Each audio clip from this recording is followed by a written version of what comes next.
Coucou tout le monde, on se retrouve pour une nouvelle vidéo et aujourd'hui rien de super original puisqu'on va tout simplement faire un IMM parce que comme d'habitude j'ai fait le dernier point il y a 3 semaines mais que depuis de nouveau on rejoint Mappal.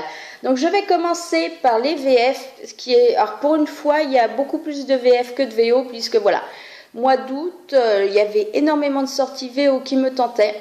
Mois de septembre c'était plus calme et surtout j'ai beaucoup de sorties qui me tentent au mois d'octobre et de novembre, donc j'ai décidé d'être relativement sage ce mois-ci. Donc on commence donc par les VF et je vais commencer par les trocs ou les livres achetés d'occasion puisque j'ai été faire un petit tour chez Easy Cash comme j'essaye de le faire assez régulièrement.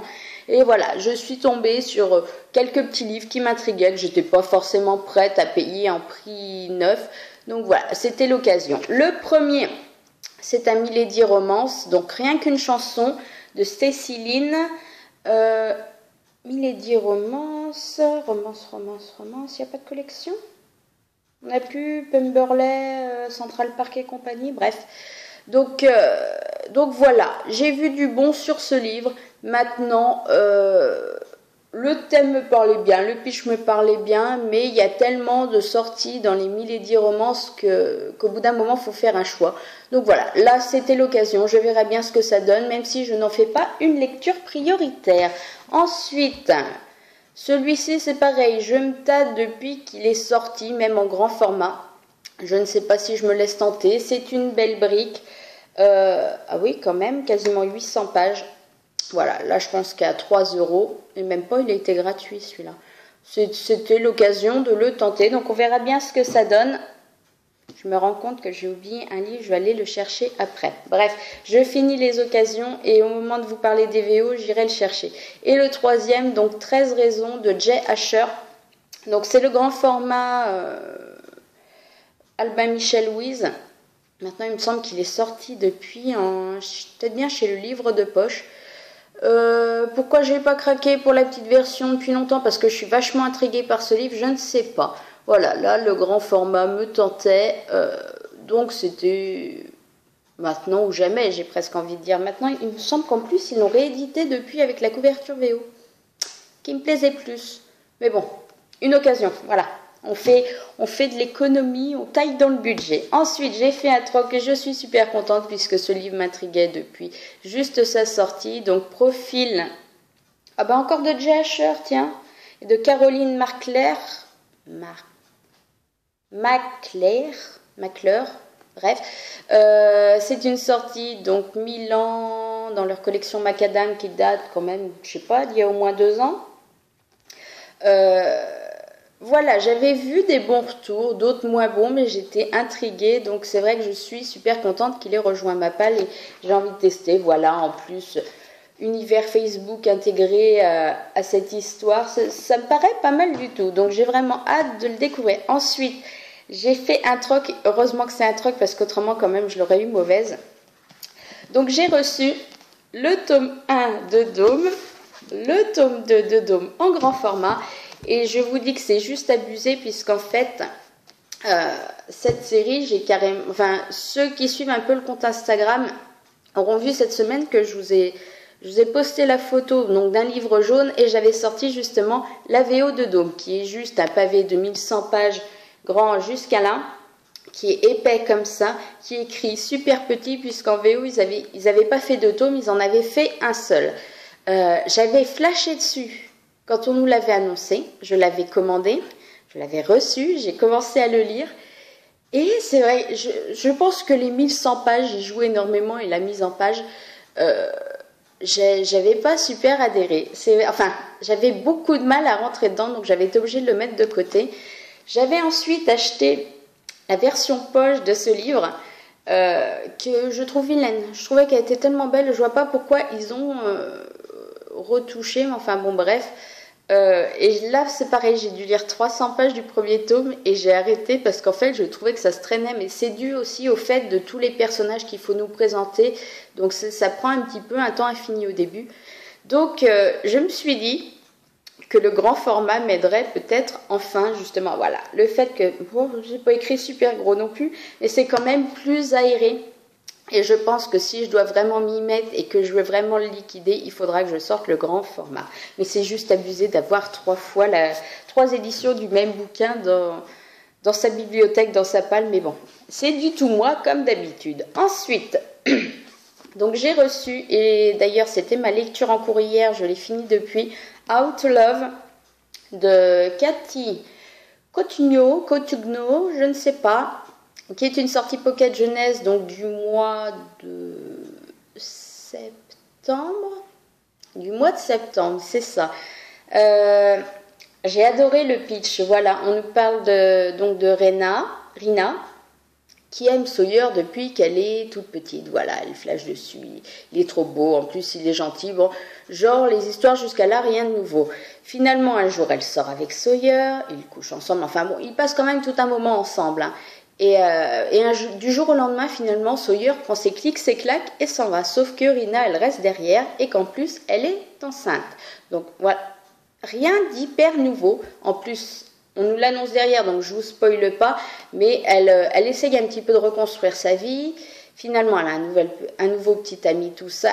Elle commence à reprendre les choses en main, et là, Sawyer fait son retour. Donc, rien d'hyper nouveau dans le pitch. Mais j'ai vachement aimé. Enfin, c'est pas novateur, mais ça passait bien. C'était sincère. En plus, moi, j'étais en colère déjà avant de commencer le bouquin, rien qu'avec le pitch. Je me suis dit, bah, mon petit con, alors là, reviens. Ça va pas passer comme ça. Voilà, j'étais en colère contre Sawyer avant, donc j'étais bien remontée, donc je voulais découvrir l'histoire et j'ai adoré. Et voilà, j'ai adoré aussi la simplicité et la sincérité des relations, des répliques, des situations. Voilà, bref, ce n'est pas un C'est lundi ou un update lecture, mais voilà, c'est une sortie que j'attendais, que j'ai engloutie et qui passe super bien. Et pour une fois, en plus, il n'est pas super cher puisqu'il a... Enfin, il a 15,90, mais les 3/4 quand même des pockets jeunesse sont plus 17,90, 18,90 il me semble. Donc voilà, une bonne petite lecture et j'avais raison d'être tentée parce que voilà, ça m'a touchée par la simplicité, par la beauté des trucs, mais voilà. Ensuite, toujours chez Pocket Jeunesse, et celui-ci c'est pareil, je me le mets de côté pour me le sortir là, j'anticipe le truc tellement il me fait envie. Donc le tome 1 d'Au-delà des étoiles de Bess Revis. Je vois que de bons retours dessus. J'avais déjà flashé dessus en VO puisqu'il s'appelait Across the Universe, il me semble. J'hésitais depuis des années, enfin depuis qu'il est sorti à me le commander. Maintenant, contrairement à d'autres, j'étais pas super fan de la couverture VO qui faisait très violette, rose, girly, étoile. Enfin voilà, pas girly mais c'était des teintes dont je suis pas super fan. Donc voilà pourquoi j'avais pas craqué. Donc bref, il a rejoint Bapal en VF et j'ai vraiment super hâte de le sortir. Je pense que je me le garde pour la semaine prochaine. Et voilà. Vu les extrêmement bons retours que j'en ai, je ne peux qu'avoir hâte de le découvrir. Ensuite, j'ai reçu, et c'est aussi une de mes lectures en cours, Un garçon si gentil, donc de Magali Vienner chez Milan dans leur collection Macadam. C'est une réédition du... Comment il s'appelait? Mince. Oh, j'avais le nom en tête tout à l'heure. Les Carcérales, voilà, il était déjà sorti donc chez Milan, je ne sais pas si c'était dans la collection Macadam, mais voilà, il le réédite. Je ne suis pas fan du tout du design, c'est clair, la teinte couleur, le dessin, ça me... Non, pas du tout. Je suis en train de me demander si je ne voulais pas présenter au dernier IMM. C'est grave d'en arriver là. Bref, une histoire qui a l'air dure à 20%, c'est super dur, et j'ai du mal à accrocher un petit peu au gars, voilà, Enfin... La situation, c'est bizarre. Je vous en reparle dans un update lecture. Ensuite, j'ai reçu, et je suis contente puisque ça y est, ils ont décidé d'arrêter leur délire d'épreuves blanches à 4, dégueulasses, illisibles. Chez Hachette, ils décident d'enfin renvoyer au format un peu plus potable. Maintenant, j'en avais pas demandé BZF. Donc j'ai reçu, bref, Bows Out de Rawiya Haroum. Le pitch me parle bien. les avis que j'en ai vus pour le moment, c'est un petit peu, j'ai vu du très bon comme du moins bon, donc j'ai hâte de me faire mon propre avis et j'avoue que je suis assez fan quand même du design. Voilà, c'est simple, mais ça me plaît. Ensuite, des épreuves toutes moches, toutes blanches de chez Nathan, donc Aux délices des anges de Cathy Cassidy qui est lu depuis. Voilà, le visuel pète et rien que pour ça je suis navrée, je pense que je me le rachèterai en définitif. Ben voilà, ça reste du Cathy Cassidy. J'avais adoré Les filles au chocolat, c'était léger, sans casser trois pattes à un canard, ça passait bien. Donc voilà, j'avais hâte de découvrir cette nouvelle série.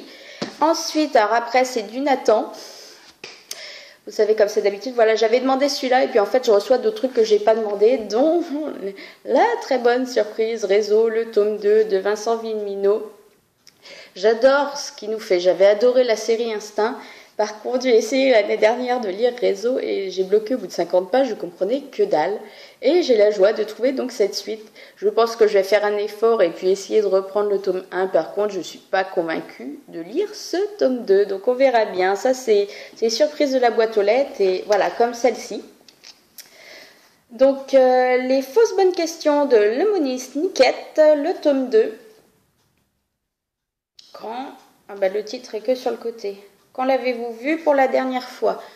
Les enfants Baudelaire, je ne connais pas. Le tome 1, je l'avais reçu en épreuve non corrigée, je ne l'ai pas lu puisque voilà, je ne connais pas du tout l'univers et j'ai la joie de découvrir ce tome 2.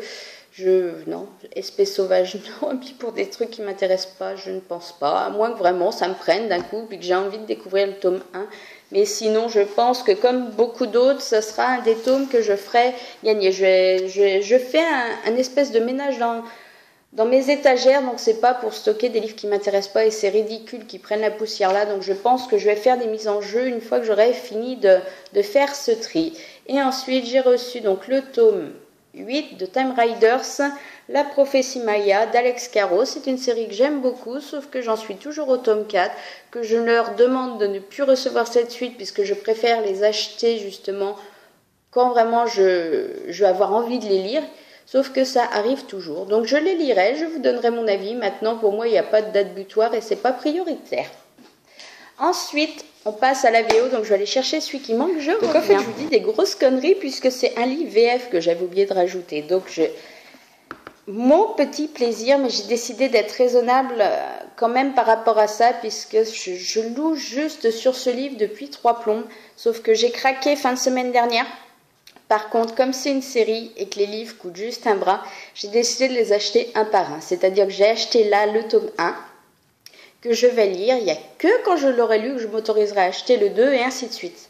Ce qui fait que je ne vais pas claquer normalement des thunes à gogo. Enfin, j'espère pas, puisque je me suis fait plaisir. Voilà, avec le coffret Harry Potter, le tome 1, les belles éditions, là, toutes jolies, toutes mimi, toutes dorées, c'est juste trop beau. Ah, puis en relié, moi je suis super fan. Voilà, la qualité du papier en plus, ça pète, il y a des petites étoiles.